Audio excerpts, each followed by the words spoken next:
ایک بزرگ تھے حضرت ذنون مصری، وہ کہتے ہیں کہ میں دریا کے کنارے بیٹھا ہوا تھا، اتنے میں نے دیکھا کہ وہاں سے ایک بچھو بہت تیزی سے آ رہا ہے دریا کی طرف، اور وہ دریا کے پاس آ کے رک گیا۔ اتنے میں دریا کے اندر سے ایک مینڈک نکلی، تو یہ بچھو اس مینڈک کے پیٹھ پہ سوار ہو گیا۔ تو حضرت ذنون کہتے ہیں کہ میں نے دیکھا تو میں سمجھ گیا کہ کچھ نہ کچھ بات ہے کہ یہ اس کے پیٹھ پر سوار ہو کر کہاں جا رہا ہے، دیکھتے ہیں کہ اس کو یہ آخر تک کہاں جائے گا۔ تو حضرت ذنون کہتے ہیں کہ میں نے بھی اپنی تہبند اوپر کی اور اتر گیا پانی میں، اور پھر ان کے پیچھے پیچھے چلتا رہا، حتیٰ کہ ان دونوں نے دریا کے کنارے دوسری طرف پہنچے، اور بچھو نے اس کی پیٹھ سے چھلانگ لگائی اور نیچے اتر گیا، اور آگے چلتا گیا حتیٰ کہ ایک جنگل کے اندر پہنچا۔ وہ کہتے ہیں کہ میں اس کے پیچھے چلتا رہا، یہاں تک کہ میں نے دیکھا کہ وہ ایک نوجوان کی طرف جا رہا ہے، جو نوجوان نشے کی حالت میں ہے اور وہ پڑا ہوا ہے۔ تو میں سمجھ گیا کہ یہ بچھو یقیناً اس کو کاٹنے کے لیے جا رہا ہے۔ اتنے میں دیکھا تو ایک سانپ جو کہ بڑھ رہا تھا اس نوجوان کی طرف، وہ سانپ اس نوجوان کے اتنے قریب تھا کہ اس کے بالکل پاس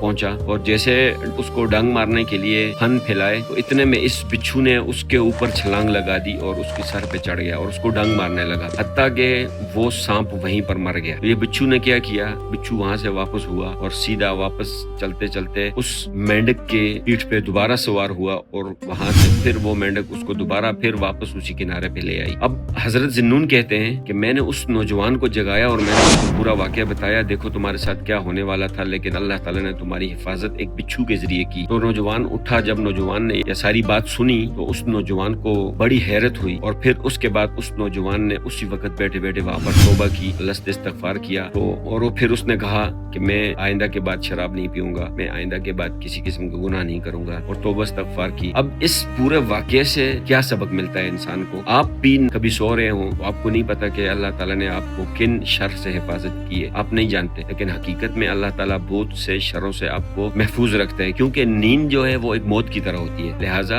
انسان کو اس چیز کا علم نہیں ہوتا کہ اللہ تعالیٰ نے کن کن شرور سے انسان کی اللہ تعالیٰ نے حفاظت کی ہوئی ہے۔ جس طرح وہ نوجوان توبہ کر کے اللہ تعالیٰ سے استغفار کر کے اپنی آگے والی زندگی اس نے اللہ کے لیے وقف کر دی، ٹھیک اسی طرح ہر انسان یہ سوچے کہ اللہ تعالیٰ نے اس کو یقیناً کتنے شرور سے بچایا ہوگا، کتنے شر سے، برائیوں سے اللہ تعالیٰ نے اس کو بچا کے رکھا ہوگا۔ اللہ تعالیٰ ہم سب کی اس سے حفاظت فرمائے، اللہ تعالیٰ ہمیں ان سب شرور سے حفاظت فرمائے۔ تو یہ تھا آج کا ولاگ، انشاءاللہ نیکسٹ کل ملیں گے، تب تک کے لیے اللہ حافظ۔